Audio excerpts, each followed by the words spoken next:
Okay. So next interview question आ रहा है। अब तक हमने बेसिकली दो तरह की पॉलीमॉर्फिज्म देखी है। एक है स्टैटिक पॉलीमॉर्फिज्म, एक है रन टाइम पॉलीमॉर्फिज्म या फिर डायनेमिक पॉलीमॉर्फिज्म। स्टैटिक पॉलीमॉर्फिज्म है हमारे पास एक ही मात्र एग्जांपल हमने देखा था, जो कि क्या था, जो कि था overloading, function overloading, method overloading. एक से ज्यादा मेथड्स एक क्लास में डिफरेंट पैरामीटर लिस्ट वाले, आर्गुमेंट लिस्ट वाले, उनको क्या बोलते थे, ओवरलोडेड फंक्शंस। दूसरा क्या था, रन टाइम पॉलीमॉर्फिज्म। वहां पे क्या होता था, वहां पे एक पेरेंट क्लास एक चाइल्ड क्लास दोनों के पास सेम नाम के, सेम पैरामीटर वाले, सेम रिटर्न टाइप वाले, अगर दो फंक्शंस हैं, एक पेरेंट के पास एक चाइल्ड के पास, तो हम क्या बोल सकते हैं, तो वहां पे रन टाइम पॉलीमॉर्फिज्म हो रही है। तो ये दोनों एग्जांपल अब तक हमने देखे थे पॉलीमॉर्फिज्म के। लेकिन अब क्या आ रहा है क्वेश्चन, अब आ रहा है क्या और भी कोई फॉर्म्स हैं, what are the other forms of polymorphism in Java. तो जो बाकी दो फॉर्म्स है ना, वो बहुत ही सिंपल है, वो आज तक हम करते आ रहे हैं। हालांकि हमें पता नहीं था कि वहां पे भी पॉलीमॉर्फिज्म हो रही है, लेकिन हमने नहीं करी, वो जावा ने बाय डिफॉल्ट हमें दे दी, इसलिए हमें एज सच इतना पता नहीं लगता था कि पॉलीमॉर्फिज्म हम अचीव करते हुए आ रहे हैं आज तक। एक है इम्प्लिसिट ऑपरेटर ओवरलोडिंग और दूसरा है कोयर्जन, COER, CION या फिर SION। स्पेलिंग अलग अलग जगह अलग अलग दे रखी है, तो दोनों का मतलब सेम ही है, COER, CION, कोयर्जन। या फिर आप सिंपली इसको सिंपल भाषा में बोलना चाहो तो इम्प्लिसिट या फिर explicit type conversion. Type conversion भी एक पॉलीमॉर्फिज्म का एग्जांपल है। ऑपरेटर ओवरलोडिंग भी पॉलीमॉर्फिज्म का एग्जांपल है। अब जो मे बी किसी और लैंग्वेज से आ रहे हैं तो प्लीज ये मत समझ लेना कि हम जावा में ऑपरेटर ओवरलोडिंग कर सकते हैं, एक्सप्लिसिटली नहीं। हम ओवरलोडिंग ऑपरेटर्स की एक्सप्लिसिटली नहीं कर सकते। ऑपरेटर ओवरलोडिंग ये क्या मतलब है, ऑपरेटर ओवरलोडिंग का मतलब है कि plus operator, minus operator, divide operator, multiply operator, कोई सा भी ऑपरेटर जो भी आज तक हमने अरिथमेटिक के अलावा भी पढ़े हैं, मे बी लॉजिकल ऑपरेटर पढ़ा हो, मे बी आपने बिटवाइज ऑपरेटर्स पढ़े हो, तो कोई से भी ऑपरेटर्स हमने आज तक पढ़े हो, तो उनकी क्या हम ओवरलोडिंग जावा में एक्सप्लिसिटली कर सकते हैं। मतलब क्या हम बोल सकते हैं कि मेरे को दो कॉम्प्लेक्स नंबर को ऐड करना है, तो क्या मैं कॉम्प्लेक्स नंबर के लिए C1 अगर 5 + 3 आयोटा है, C2 अगर 4 + 7 आयोटा है, तो क्या मैं C1 × C2 या फिर C1 + C2 डायरेक्टली ये ऑपरेटर की मदद से लिख पाऊंगा। तो नहीं यार, जावा में ऑपरेटर की मदद से आप कस्टम क्लासेस को, कस्टम ऑब्जेक्ट्स को नहीं ओवरलोड कर सकते। मतलब आप प्लस ऑपरेटर या फिर मल्टीप्लाई ऑपरेटर, किसी भी ऑपरेटर को डिफरेंट मीनिंग नहीं दे सकते किसी कस्टम डिफाइंड क्लास के लिए। वही तो मतलब होता है आपका ऑपरेटर ओवरलोडिंग या फिर ओवरराइडिंग का। तो फिर आप ऑपरेटर ओवरलोडिंग या फिर ओवरराइडिंग नहीं कर सकते। जावा के अंदर आप ऑपरेटर्स का डिफरेंट मीनिंग असाइन नहीं कर सकते, जो बाय डिफॉल्ट मीनिंग है वही रहेगा। प्लस का मतलब सिर्फ और सिर्फ जो भी बाय डिफॉल्ट स्ट्रिंग्स के लिए होता है या फिर इंटीजर्स के लिए होता है वही रहेगा। हालांकि क्या इसका मतलब ये है कि हो ही नहीं रही ओवरलोडिंग, नहीं, ऑपरेटर की ओवरलोडिंग तो हो रही है। कैसे हो रही है देखते हैं। हम खुद तो नहीं कर सकते, पहला पॉइंट तो ये लिख देता हूं मैं ताकि आपको ये याद रहे। We can not do explicitly, we can not explicitly, explicitly, explicitly का मतलब खुद से, डेवलपर खुद से ऑपरेटर ओवरलोडिंग नहीं कर सकता। We can not explicitly achieve operator overloading in Java, operator overloading in Java. अभी जावा की बात हो रही है, C++ में ये पॉसिबल है, जावा में पॉसिबल नहीं है। तो इसका एग्जांपल क्या है, अगर आपको दो कॉम्प्लेक्स नंबर को ऐड करना हो तो आपको ऐड नाम का फंक्शन ही मिल सकता है, आपको प्लस ऑपरेटर नहीं मिल सकता। आप प्लस ऑपरेटर के साथ छेड़छाड़ नहीं कर सकते। तो अब अगर आपको कॉम्प्लेक्स नंबर एडिशन करनी है, कॉम्प्लेक्स नंबर एक यूजर डिफाइंड क्लास अगर मैं ज्यूम कर रहा हूँ, तो दो कॉम्प्लेक्स नंबर की अगर आपको एडिशन करनी हो, C1 = 5 + 3 आयोटा, C2 = 6 या फिर 7 + 2 आयोटा, या फिर 7 + 9 आयोटा, और इन दोनों को ऐड करना हो तो आप प्लस ऑपरेटर को यूज नहीं कर सकते, आपको ऐड फंक्शन लिखना पड़ेगा। यही हद से ज्यादा आप कर सकते हो, आपको प्लस ऑपरेटर नहीं मिल सकता ओवरलोड करने के लिए। तो एक्सप्लिसिटली तो नहीं कर सकते, लेकिन इम्प्लिसिटली हो सकता है। इम्प्लिसिटली क्या क्या मतलब है देखते हैं एक बार। अगर मैं आपसे बोल रहा हूँ एक नया फाइल बनाते हैं, और वापस से हमें इसमें नहीं बनाना, हमें 0.1 वाले फोल्डर में बनाना है, और फाइल का नाम होगा 19 अदर पॉलीमॉर्फिज्म, बाकी फॉर्म्स ऑफ पॉलीमॉर्फिज्म। ओके, तो ड्राइवर क्लास बनाते हैं। ड्राइवर क्लास के पास एक public static void main string arcs नाम का फंक्शन होगा। इस फंक्शन में हम क्या करने वाले हैं, इस फंक्शन में हमारे पास एक इंटीजर है मार्क्स या फिर कुछ भी integer var is equals to 100। एक इंटीजर var2 है जिसमें मैं बोल रहा हूँ 200।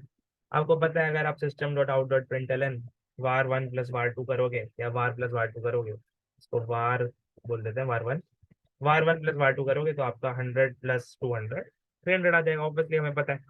तो कंपाइल करेंगे और ये वाली फाइल नहीं, अब 19 नंबर फाइल है, ये तो नॉर्मल एडिशन है, ये तो सबसे पहला दिन का कोड होता है, हमें जो पता होता है, सबसे पहले दिन हम सीखते हैं जावा जब हम सीखते हैं तो अगर इसको रन करें तो हमारा 300 आ गया। तो मेन बात क्या है यहाँ पर, तो आपने प्लस ऑपरेटर को एज एडिशन यूज करें। Plus operator is being used as addition of two integers, addition of two integers. लेकिन अगर मैं बोलूं कि भाई एक स्ट्रिंग है, स्ट्रिंग नेम 1 या फिर str1, जिसमें मैं डाल दूं अर्चित, और स्ट्रिंग str2 इसमें मैं डाल दूं अग्रवाल, और मैं अब क्या करूं, अब मैं system dot out dot println करूं str1 प्लस str2, तो अब ये जावा ने इम्प्लिसिटली क्या कर रखा है, क्या यहाँ पे एडिशन हो रही है, भाई स्ट्रिंग्स को ऐड थोड़ी ना कर सकते हो। प्लस ऑपरेटर का मतलब ऐड थोड़ी ना यहाँ पर। प्लस ऑपरेटर का यहाँ पे क्या मतलब हो गया, प्लस ऑपरेटर का यहाँ पे मतलब हो गया कंकैटिनेशन, कंकैटिनेशन ऑफ स्ट्रिंग्स। दो स्ट्रिंग्स को कंकैटिनेट कर रहे हो, जोड़ रहे हो, तो मीनिंग डिफरेंट हो गया। यही तो पॉलीमॉर्फिज्म होता है, same name same function, function की जगह बस ऑपरेटर है, तो सेम एक्शन, एक्शन बोल सकते हो, एक्शन परफॉर्म करना चाहते हो आप प्लस एक्शन, तो सेम एक्शन डिफरेंट फॉर्म्स, यहाँ पर वो फॉर्म है एडिशन की, यहाँ पर वो फॉर्म है कंकैटिनेशन की। तो अभी अर्चित अग्रवाल एकदम जुड़ा हुआ आ जाएगा क्योंकि मैंने स्पेस नहीं डाला, कोई दिक्कत नहीं है। कंपाइल करेंगे, रन करेंगे, तो अर्चित अग्रवाल एकदम जुड़ा हुआ आ गया विदाउट एनी स्पेस। तो कंकैटिनेशन का मतलब हो गया। और भी मीनिंग्स हो सकते हैं, आप इंटीजर और स्ट्रिंग को कंकैटिनेट करो, मतलब अगर आप बोलो system dot out dot println var1 plus var2 plus str1, और अगर मैं आपसे एक इंटरव्यू क्वेश्चन भी बन सकता है ये जावा के रिस्पेक्ट में, var1 प्लस var2 बाद में करूं और पहले str1 कर दूं, मतलब एक स्ट्रिंग फिर एक इंटीजर फिर एक इंटीजर, या फिर एक इंटीजर और फिर स्ट्रिंग। और तीसरा एग्जांपल क्या बन सकता है, integer string integer, integer string integer, तो var1 plus str1 plus var2, तो इन तीनों का आउटपुट बताना है। तो एसेंशियली पहले var1 plus left to right होता है जावा का programming, left to right top to down, तो पहले var1 प्लस var2 यानी 100 प्लस 200 300 हो जाएगा, फिर 300 और हमारा क्या बोल सकते हैं और स्ट्रिंग करते, ये दोनों क्या होंगे, कंकैटिनेट होंगे, इंटीजर और स्ट्रिंग कंकैटिनेट होता है। तो जावा ये भी खुद ही कर लेगा, जावा एक इंटीजर को स्ट्रिंग में कन्वर्ट और फिर उस स्ट्रिंग को इस स्ट्रिंग के साथ कंकैटिनेट खुद ही करके बेसिकली क्या आउटपुट दे देगा, इसका आउटपुट दे देगा वो 300 अर्चित। इसका आउटपुट क्या आएगा, str1 प्लस var1, पहले लेफ्ट टू राइट होगा तो पहले प्लस वाला ऑपरेटर ये वाला चलेगा, तो अर्चित प्लस 100, तो अर्चित प्लस 100 मतलब अर्चित 100, अर्चित 100 में अब आप 200 जोड़ोगे तो स्ट्रिंग बन चुका है ये, तो ये स्ट्रिंग बन चुका है और इस इंटीजर को जोड़ रहे हो, तो अब क्या आ जाएगा, तब आ जाएगा अर्चित 100 200। तो यहाँ पर var1 प्लस var2 करने से 300 नहीं होगा, यहाँ पे var1 प्लस var2 करने से 100 200 आएगा। और यहाँ पर लास्टली आप समझ सकते हो ये तो बीच में स्ट्रिंग, तो 100 अर्चित 200 आ जाएगा। तो ये कमाल है, ये किसका कमाल है, ये ऑपरेटर ओवरलोडिंग का कमाल है। पहले का आउटपुट आया 300 अर्चित क्योंकि पहले आपने एडिशन परफॉर्म किया है, दूसरे का आउटपुट आया अर्चित 100 200 क्योंकि आपने पहले कंकैटिनेशन कर दिया, वो पूरी स्ट्रिंग बन चुकी है। अब स्ट्रिंग बन चुकी है तो स्ट्रिंग में इंटीजर ऐड करोगे तो वो तो कंकैटिनेशन ही है तब भी, तो वो कंकैटिनेशन ही है तब भी वो ओवरऑल स्ट्रिंग ही बना। और फाइनली तीसरे वाला भी कंकैटिनेशन ही है। तो यहाँ पर क्या हो रहा है, यहाँ पर पहले एडिशन हो रही है देन कंकैटिनेशन हो रही है। बाकी दोनों एग्जांपल्स में क्या हो रहा है, यहाँ पर हो रहा है आपका पहले कंकैटिनेशन और फिर बाद में भी कंकैटिनेशन, कंकैटिनेशंस ओनली। ओके, तो ये क्या मतलब हो गया, ये हो गया ऑपरेटर ओवरलोडिंग का मतलब। ऑपरेटर ओवरलोडिंग सिर्फ प्लस के लिए होती है क्या, नहीं, बहुत सारे ऑपरेटर्स होंगे आपके पास, और भी ऑपरेटर्स होने चाहिए जो ओवरलोडेड हो, जैसे कि अगर मे बी हम बात करें तो हमारा जो मे बी जो स्लैश सिंबल है, जैसे जो हमारे पास बहुत सारे एस्केप सीक्वेंसेस आते हैं, तो जो स्लैश सीक्वेंस है वो बहुत तरह के हम लिख सकते हैं, मतलब हम स्लैश अगर टी लिखें तो टैब स्पेस आ जाता है बैक स्लैश टी, अगर हम बैक स्लैश एन लिखें तो एक टैब स्पेस आ जाता है, मतलब एक न्यू लाइन आ जाती है। अगर हम बैक स्पेस, अगर हम बैक स्पेस में भी और भी कुछ होते होंगे, जैसे स्लैश आर होता था, स्लैश एक बेल के लिए होता था शायद बी, तो बहुत तरह के होते हैं। यहाँ पर भी एक तरह से आप बोल सकते हो कि ये स्लैश के अलग अलग मीनिंग है। यहाँ पे स्लैश टी के साथ यूज हो रहा है तो वो टैब स्पेस बन गया। यहाँ स्लैश बैक स्लैश है, ये बैक स्लैश एन के साथ यूज हो रहा है तो वो एक न्यू लाइन बन जाएगा। एक बार इसको कंपाइल करते हैं, रन करते हैं। तो पहले तो वो टैब बना है और ये टैब दिखेगा नहीं, तो फिर यहाँ पर एक बीच में नाम लिख देते हैं, यहाँ पर नाम लिख देते हैं और यहाँ पर नाम लिख देते हैं, ताकि पता चल पाए कि टैब स्पेस और न्यू लाइन में कैसे डिफरेंस आ रहा है। तो यहाँ पर टैब स्पेस मतलब 8 स्पेसेस आ गए। फिर अर्चित लिखा आया, उसमें फिर मैंने न्यू लाइन डाल दिया तो नेक्स्ट लाइन पर गए और फिर अग्रवाल लिख कर आ गया।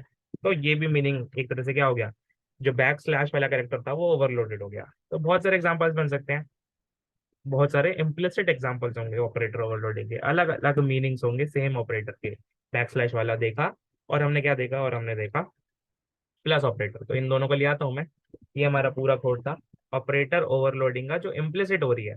इम्प्लिसिट मतलब जावा नहीं करके दे दी, हमें करना नहीं पड़ रहा, हम कर भी नहीं सकते खुद से एक्सप्लिसिटली, हम ऑपरेटर ओवरलोडिंग नहीं कर पाएंगे। जैसे समझाया, कॉम्प्लेक्स नंबर के लिए नहीं कर पाएंगे। इम्प्लिसिटली जो जावा ने दे रखा है बस दे रखा है, उतना ही है, उससे ज्यादा नहीं है। फिर दूसरा एग्जांपल, दूसरा एग्जांपल भी इसी इसी कोड में हम देख चुके हैं, वो क्या है, कोएर्जन मतलब टाइप कन्वर्जन। टाइप कन्वर्जन भी यहाँ पे हो ही रही है, लेकिन मैं एक बार एक्सप्लिसिटली भी आपको दिखा देता हूँ। पहले तो ये क्या है एग्जांपल, प्लस ऑपरेटर का, plus operator is overloaded, plus operator overload हुआ है यहाँ पे। फिर यहाँ पर क्या हुआ है, यहाँ पर बैक स्लैश ऑपरेटर या बैक स्लैश सिंबल, ये ओवरलोड हुआ है एस्केप सीक्वेंसेस के लिए, एस्केप सीक्वेंसेस के लिए यहाँ पर ये ओवरलोड हुआ है। अब इसको मैं बोल, मतलब आप मे बी ना बोल पाओ कि ओवरलोडिंग हो रही है, लेकिन काइंड ऑफ एक तरह से मीनिंग तो डिफरेंट असाइन हो रहे हैं ना। बैक स्लैश के साथ टी असाइन कर दिया, बैक स्लैश के साथ एन असाइन कर दिया, तो इसको एज अ पैरामीटर ट्रीट कर लो। ये कुछ पैरामीटर चला गया सेम फंक्शन या फिर सेम ऑपरेटर के पास, अलग अलग पैरामीटर जा रहे हैं तो अलग अलग मीनिंग आ रहा है। बैक स्लैश टी का टैप स्पेस आ रहा है, स्लैश एन का न्यू लाइन आ रहा है, तो ये भी काइंड ऑफ ऑपरेटर ओवरलोडिंग ही है। और हम क्या बोल रहे हैं, ये सब कुछ हो रहा है, ये सब कहाँ हो रहा है, ये सब इम्प्लिसिटली हो रहा है। दूसरा एग्जांपल क्या लिखा हुआ है, दूसरा एग्जांपल लिखा हुआ है कोएर्जन, इम्प्लिसिट या एक्सप्लिसिट टाइप कन्वर्जन। जब हमने कंस्ट्रक्टर ओवरलोडिंग पढ़ी थी, तब हमने देखा था कि हम कंस्ट्रक्टर्स में अगर इंटीजर एक्सपेक्ट कर रहा हो और हम डबल पास कर दें या लॉन्ग पास कर दें तो भी वो कर लेता है काम, तो भी वो चला देता है कोड को। वो एग्जैक्ट मैच नहीं फाइंड कर पाता तो फिर वो टाइप कास्टिंग कर पाता है, वो अप कास्टिंग कर पाता है कि भाई डेटा मेंबर को मे बी कम, जो हम ज्यादा बाइट्स पास कर रहे हैं, या फिर जो कम बाइट्स लेना चाहता है, सॉरी ज्यादा बाइट्स लेना चाहता है और हम कम बाइट्स पास कर रहे हैं। तो समझ के देखते हैं एक बार, ऐसे सिर्फ थ्योरेटिकल समझ नहीं आएगा। और अभी के लिए मैं इसी क्लास के पास एक पब्लिक वॉइड फन नाम का फंक्शन दे देता हूँ, जिसमें मैं एक क्या पास करना चाहता हूँ, मैं एक लॉन्ग या फिर एक मैं डबल, चलो लॉन्ग ले लेते हैं अभी के लिए, लॉन्ग ए पास करना चाहता हूँ, मतलब एक वेरिएबल var, और इस var को मैं यहाँ पे प्रिंट करना चाहता हूँ, system dot out dot println var। अब मैं क्या चाहता हूँ एसेंशियली, अब मैं अगर फन में एक लॉन्ग ही पास कर दूं, मतलब एक 100 L, एल मतलब लॉन्ग नंबर, तो 100 L पास करूंगा तो फिर वो जो फन फंक्शन है, और इसको स्टैटिक बनाना पड़ेगा। तो जो हमारा फन फंक्शन है उसमें लॉन्ग का लॉन्ग ही पास हो रहा है, long being pass to long, तो लॉन्ग लॉन्ग में जाके स्टोर हो सकता है। लेकिन अगर मैं फन में लॉन्ग की जगह एक इंटीजर भी स्टोर करूँ, मतलब सिर्फ 100 दे दूँ, सिर्फ एक 200 दे दूँ, ये इंटीजर है, integer is being stored in a long variable, ये भी कर सकते हो आप। और ये क्या हो रही है, टाइप कास्टिंग हो रही है, इम्प्लिसिटली हो रही है। यहाँ पे थोड़ा बड़ा नंबर दे देता हूँ ताकि आपको पता लगे कि ये लॉन्ग नंबर है, थोड़ा सा बड़ा नंबर दे देते हैं। मैं चाहूँ तो क्या एक कैरेक्टर भी दे सकता हूँ, हाँ नहीं, एक कैरेक्टर भी लॉन्ग में जाके स्टोर हो पाएगा, एक कैरेक्टर भी जाके लॉन्ग में स्टोर हो पाएगा, क्योंकि लॉन्ग 8 बाइट्स है, कैरेक्टर 2 बाइट्स है, इंटीजर 4 बाइट्स है। आप चाहो तो और भी छोटा कर सकते हो, आप चाहो तो एक बुलियन वेरिएबल भी पास कर सकते हो, लेकिन शायद से बुलियन इम्प्लिसिटली टाइप कास्ट ना हो पाए, तो देखना पड़ेगा। ठीक है, इम्प्लिसिटली टाइप कास्ट नहीं हो पा रहा बुलियन, तो बुलियन एक बार के लिए छोड़ देते हैं। तो लॉन्ग लिया, इंट लिया, कैर लिया, आप बेसिकली शॉर्ट ले सकते हो, आप बाइट ले सकते हो। तो शॉर्ट के लिए सिंटैक्स जैसे हम ऐसा ले लेते हैं, एक वार वेरिएबल है जिसमें क्या पड़ा हुआ है, 100 पड़ा हुआ है, और यहाँ पर फन फंक्शन में आप ये शॉर्ट वेरिएबल पास कर रहे हो। शॉर्ट मतलब आई गेस, शॉर्ट मतलब 2 बाइट होता है, तो अगर मैं बाइट वेरिएबल ले लूँ, बाइट 1 बाइट होता है, तो वो भी आप पास कर सकते हो। इसको छोड़ देते हैं अभी के लिए, 3 बहुत है। तो फन फंक्शन को चलाकर देखते हैं। हमने अदर फॉर्म्स ऑफ पॉलीमॉर्फिज्म को कंपाइल करा, रन करा, तो ये वाला नंबर प्रिंट हो गया, फिर ये वाला प्रिंट हो गया, फिर ये वाला ए के कॉरस्पॉन्डिंग 65 ए का स्काई कोड प्रिंट हो गया। खैर जो भी प्रिंट हुआ हो, हम कर तो पा रहे हैं ना काम। हम काम तो कर पा रहे हैं, हम एक लॉन्ग वेरिएबल में अलग अलग टाइप के डेटा टाइप्स को भेज पा रहे हैं। तो यहाँ पर क्या हो रही है, यहाँ पर टाइप कन्वर्जन हो रही है, इम्प्लिसिटली टाइप कन्वर्जन हो रही है। तो ये भी क्या एग्जांपल है, ये भी पॉलीमॉर्फिज्म का एग्जांपल है। आपने तो कुछ करा ही नहीं, सेम फंक्शन अलग अलग तरीके से बिहेव कर रहा है। वही सेम फंक्शन एक लॉन्ग को भी एक्सेप्ट कर पा रहा है, वही लॉन्ग वाला पैरामीटर वाला वेरिएबल फन फंक्शन का एक इंटीजर को भी एक्सेप्ट कर पा रहा है और कैरेक्टर को भी एक्सेप्ट कर पा रहा है। हालांकि प्रिंट हम अभी के लिए सिर्फ var वेरिएबल करवा रहे हैं, लेकिन अलग अलग फंक्शंस अलग अलग एक्शंस कर सकते हैं। तो यहाँ पर क्या हो गया, यहाँ पर इम्प्लिसिट इम्प्लिसिट टाइप कन्वर्जन हुई है। Implicit type conversion, implicit type conversion कब होती है, जब हम अपकास्टिंग करते हैं। जब हम अपकास्टिंग कर रहे हैं, छोटे डेटा टाइप को बड़े डेटा टाइप में कन्वर्ट कर रहे हैं, स्मॉलर डेटा टाइप को बड़े डेटा टाइप में, बिगर डेटा टाइप में कन्वर्ट जब करते हैं। इंट को लॉन्ग में करा, कैर को लॉन्ग में करा, लॉन्ग को लॉन्ग में रख दिया, तो यहाँ पे टाइप कन्वर्जन तो हो रही नहीं, हो नहीं रही। तो एसेंशियली यहाँ पर क्या हो रहा है, टाइप कन्वर्जन हो रही है, इम्प्लिसिटली हो रही है अपकास्टिंग की मदद से। अप अब अपकास्टिंग कर रहे हैं तो हो जाती है खुद से, कुछ करना नहीं पड़ता। अगर डाउन कास्टिंग करोगे तो करना पड़ेगा, मतलब बड़े डेटा टाइप को छोटे डेटा टाइप में पास करना चाहोगे तो आपको लिखना पड़ेगा। तो आपको एक्सप्लिसिटली टाइप कास्टिंग शो करनी पड़ेगी। तो एक बार उसका भी एग्जांपल देख लेते हैं, पब्लिक वॉइड फन टू।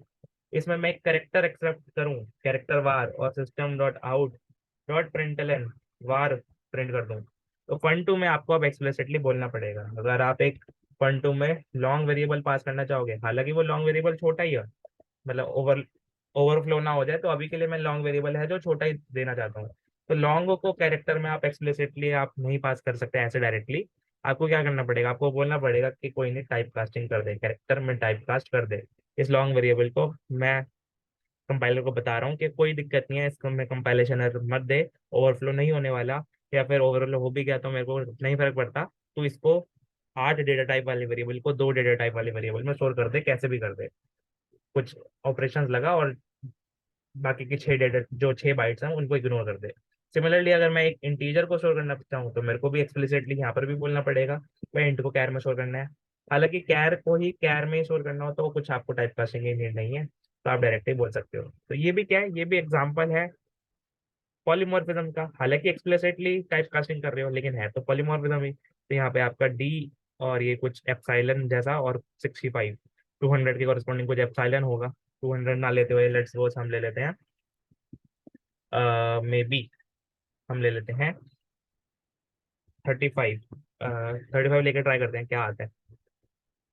वैसे तो एप्सिलॉन भी ठीक ही था, तो 35 पे हैश आ रहा है। खैर जो भी आ रहा हो, हम क्या कर सकते हैं, हम टाइप कास्टिंग एक्सप्लिसिट तरीके से करें या इम्प्लिसिट तरीके से करें, मतलब अप कास्टिंग करें या डाउन कास्टिंग करें, हो तो दोनों में क्या रहा है, हो तो दोनों में पॉलीमॉर्फिज्म ही रही है। इम्प्लिसिटली तरीके मतलब ये आपको नहीं करनी पड़ रही, आपको कुछ कोड नहीं लिखना पड़ा, आपको कुछ लिखना नहीं पड़ा कि आपको अगर लॉन्ग को कैरेक्टर में स्टोर करना है, 8 बाइट्स को 2 बाइट्स में स्टोर करना है, तो आपको कुछ लिखना नहीं पड़ा, जावा ने वो खुद ही कर लिया होगा। हालांकि बताना जरूर पड़ा कि मेरे को चाहिए टाइप कास्टिंग, मेरे को करनी है टाइप कास्टिंग, लेकिन एसेंशियली आपको कोड नहीं लिखना पड़ा कि टाइप कास्टिंग में करना क्या पड़ेगा। तो एसेंशियली ये दोनों आप खुद से अचीव नहीं कर सकते। एक्सप्लिसिट का मतलब ये नहीं होता कि खुद से अचीव कर पाओ, एक्सप्लिसिट का ये मतलब होता है कि आपने वो डिनोट करने के लिए, बताने के लिए कि भाई मेरे को डाउन कास्टिंग करनी है, तो आपको ये लिखना पड़ा, इसका मतलब एक्सप्लिसिटली।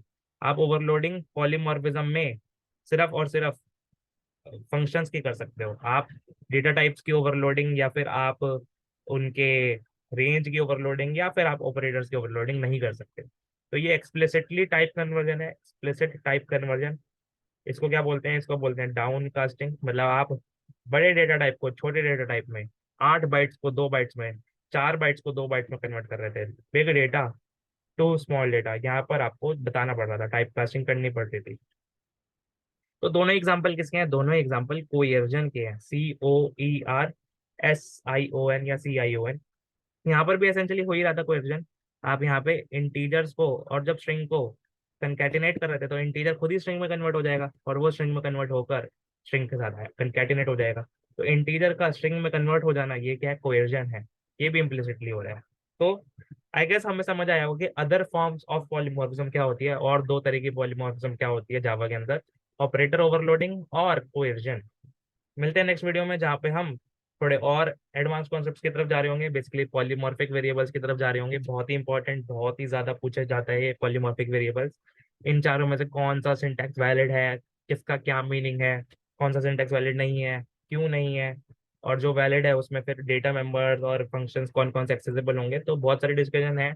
अब कास्टिंग डाउन कास्टिंग क्लासेस के रिस्पेक्ट में बात करेंगे, instance of operator, variable hiding, method hiding, तो है अभी थोड़ा बहुत हमारे पास पॉलीमॉर्फिज्म में। फिर हम एब्स्ट्रैक्शन की तरफ, फाइनल कीवर्ड लास्ट होगा, उसके बाद एब्स्ट्रैक्शन की तरफ जा रहे होंगे।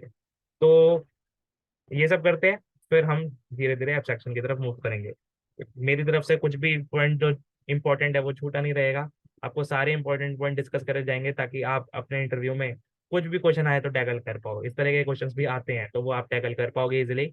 इस वाले क्वेश्चन के बाद ये वाला अगर कॉन्सेप्ट पूछा जाता है तो आई होप आप इंटरव्यू में जवाब दे पाओ। कुछ भी डाउट है तब भी आप मेरे से पूछ सकते हो। मिलते हैं नेक्स्ट वीडियो में, तब तक के लिए बाय बाय।